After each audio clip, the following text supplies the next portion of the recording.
नमस्कार बच्चों, मेरा नाम आसिया तन्वी, टीजीटी हिंदी। मैं तुरूर समाज सेवा कल्याण गुरुकुल पाठशाला में हिंदी अध्यापिका का काम करती हूँ। आज मैं आपको 10वीं कक्षा का पाठ पढ़ाने जा रही हूँ। पाठ पढ़ाने से पहले उन्मुखीकरण देखिए। क्या गाती हो, किसे बुलाती हो, बतला दो कोयल रानी, प्यासी धरती देख मांगती हो क्या मेघों से पानी। अब कविता से संबंधित प्रश्न। मीठे गीत कौन गाती है? यहाँ पे मीठे गीत कोयल गाती है। प्यासी धरती पानी किससे मांगती है? प्यासी धरती पानी मेघों से मांगती है। मेघ शब्द का अर्थ क्या है? मेघ शब्द का अर्थ बादल है। बादल क्या करते हैं? बादल बरसते हैं और गरजते भी हैं। तो आज के हमारे पाठ का नाम है बरसते बादल। यह पाठ कविता विधा में है।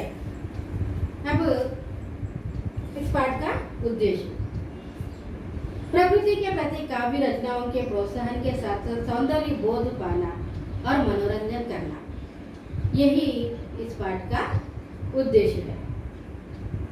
पाठ का उद्देश्य है प्रकृति के प्रति काव्य रचनाओं के प्रोत्साहन के साथ साथ सौंदर्य बोध पाना। अब यह पाठ कविता विधा में है।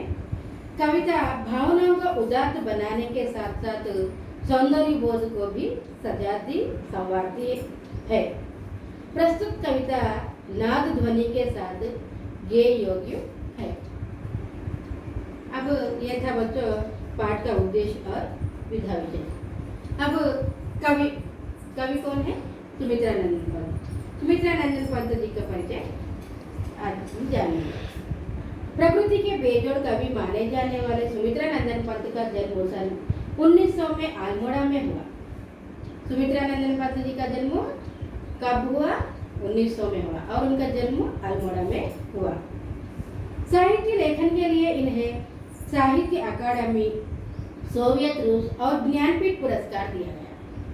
उनको साहित्य लेखन के लिए साहित्य अकादमी, सोवियत रूस और ज्ञानपीठ पुरस्कार दिए गए। इनकी प्रमुख रचनाएं हैं वीणा, ग्रंथि, पल्लव, गुंजन, युगांत, ग्राम्या, स्वर्णकिरण, कला और गूढ़ाचार तथा चिदंबरा, ये सब इनकी प्रमुख रचनाएं हैं। इन्हें चिदंबरा काव्य संकलन पर ज्ञानपीठ पुरस्कार से सम्मानित किया गया। सुमित्रानंदन पंत जी को चिदंबरा काव्य लेखन के लिए ज्ञानपीठ पुरस्कार से भी सम्मानित किया गया। इनका निधन सन 1977 में हुआ। कवि सुमित्रानंदन पंत जी का निधन कब हुआ? सन 1977 में हुआ। तो ये था बच्चों सुमित्रानंदन पंत जी का परिचय। इससे संबंधित कुछ प्रश्नों, कवि सुमित्रानंदन पंत जी का जन्म कब और कहाँ हुआ, उनको कौन कौन से पुरस्कार दिए गए, उनकी प्रमुख रचनाएं क्या क्या है, चिदंबरा काव्य के लिए किसको ज्ञानपीठ पुरस्कार दिया गया और उनका निधन कब हुआ, इस तरह के प्रश्न तैयार कर सकते हैं। तो ये था बच्चों का परिचय। अब हम विषय प्रवेश जानेंगे। वर्षा ऋतु हमेशा से सबकी प्रिय ऋतु रही है। वर्षा के समय प्रकृति की सुंदरता देखने लायक होती है। हमेशा से सबकी प्रिय ऋतु कौन सी है? वर्षा ऋतु। और वर्षा के समय प्रकृति की सुंदरता देखने लायक होती है। पेड़ पौधे, पशु पक्षी और मनुष्य खुशी से झूम उठते हैं। वर्षा के समय पेड़ पौधे, पशु पक्षी, मनुष्य सभी खुशी से झूम उठते हैं। इसी सौंदर्य का वर्णन यहाँ प्रस्तुत किया गया है।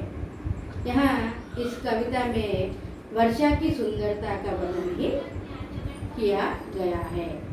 तो हम वर्षा की सुंदरता से संबंधित कविता के बारे में जान लेंगे। पहली कविता, झम झम झम झम मेघ बरसते हैं सावन के। कवि कहते हैं कि सावन के मेघ झम झम झम की ध्वनि करते हुए बरसते हैं। छम छम छम गिरती बूंदे तरुओं से छनके। जब मेघ बरसते हैं तो तब बूंदे तरुओं से छन छन की ध्वनि करते हुए नीचे गिरती है। चमचम बिजली चमक रही रे उर्मे घन के। आकाश में मेघों के घोर अंधकार के बीच में बिजली चमक रही है। ये सब कब होता है? वर्षा के समय, श्रावण मास में। थम थम दिन के तम में सपने जगते मन के। वर्षा ऋतु के समय श्रावण मास में दिन में ही अंधेरा छा जाता है। तम तम यानी अंधेरा। इस अंधकार में लोग दिन में ही सपने देखने लगते हैं। तो ये था बच्चों पहली कविता का भाव। पहली कविता में कवि ने कहा कि श्रावण मास के मेघ झमझम की ध्वनि करते हुए बरसते हैं और तरुओं से पानी की बूंदें छम छम की ध्वनि करते हुए नीचे गिरती है।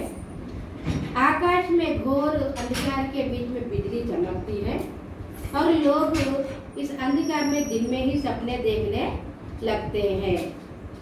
अब अगली कविता। दादुर टट्टर करते झिल्ली बजती झंझन। दादुर, दादुर यानी मेंढक। मेंढक टट्टर करते हैं और झिल्ली, झिल्ली यानी झिंगुर, काकरोच, काकरोच झंझन की ध्वनि करते रहते। तो श्रावण मास में वर्षा के समय दादुर टट्टर करते हैं और झिल्ली यानी झिंगुर झंझन की आवाज करते हैं। म्याऊ म्याऊ रे मोर प्यू प्यू चातक के गन। मोर म्याऊ म्याऊ की आवाज करते हैं और चातक के गन, गन यानी दल, चातक पक्षी पपीहा, ये क्या करते हैं? प्यू प्यू की ध्वनि करते हैं। उड़ते सोन बालक अर्ध सुख से कर क्रंदन। सोन बालक यानी जल में रहने वाला पक्षी। जल में रहने वाले पक्षी सावन मास में खुशी से आवाज करने लगते हैं। घुमड़ घुमड़ गिर मेघ गगन में भरते करते। इस तरह वर्षा ऋतु में सावन मास में आकाश में मेघ इधर उधर घूमते रहते हैं, घूमते हुए गर्जन करते रहते हैं। तो ये था बच्चों दूसरी कविता का तारण। दूसरी कविता में दादर टट्टर करते हैं, झिल्ली झंझन बजती है और मोर प्यू प्यू की आवाज करती है।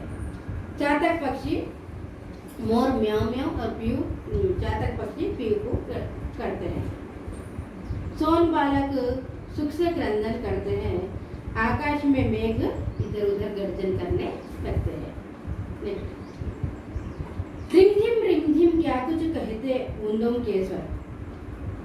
पानी की छोटी छोटी बूंदे रिमझिम की ध्वनि करते रहते हैं। रोम सिहर उठते छूते हुए भीतर अंदर। पानी की छोटी छोटी बूंदे गिरते समय रोम इस तरह खड़े हो जाते हैं। रोम यानी बाल। धाराओं पर धाराएं झड़ती धरती पर। इस प्रकार वर्षा ऋतु में धरती पर धाराएं झरने लगती है। रज के कनकन में तुन तुन को पुलकावली था। इस प्रकार क्या होता है? माटी के कनकन में तुन तुन पुलकित होते हैं। तीसरे कविता में पानी की छोटी बूंदें रिमझिम ध्वनि करती है और इस पानी के बूंदे पड़ते समय हमारे रोम सिहर उठते हैं। धरती पर पानी की धाराएं बहने लगती है और रज के कनकन में क्या होता है? तुन तुन पुलकित होता है। पकड़वार की धार झूलता है मेरा मन। आओ रे सब मुझे घेर कर गाओ सावन। इस प्रकार इस सभी दृश्य को देखकर कवि का मन पानी की धार को पकड़कर झूलने को कहता है। इंद्रधनुष के झूले में सब जन, फिर आए जीवन में सावन मन भाव। इस प्रकार कहते हैं कि कवि की इंद्रधनुष के झूले में झूला झूलना चाहते हैं और कवि कहते हैं कि हम सब मिलकर श्रावण मास के गीत गाएं। सावन यानी महीने का नाम, मन भावन यानी मन को भाने वाला। तो इस अंतिम कविता में कवि कहते हैं कि पकड़ वार की धार, वार यानी पानी की धार को पकड़कर कवि को झूलने का मन कहता है, और कवि इंद्रधनुष के झूले में भी झूलना चाहते हैं। और कवि कहते हैं कि हमारे जीवन में सावन मास बार बार आए, यही इस कविता का भाव है। तो बच्चों ये थी आज की कविता। अब इस कविता में आए कुछ कठिन शब्द देखें। झमझम यानी भारी वर्षा से होने की आवाज। मेघ बादल घन क्लाउड्स। बरसना बारिश होना टू रेन।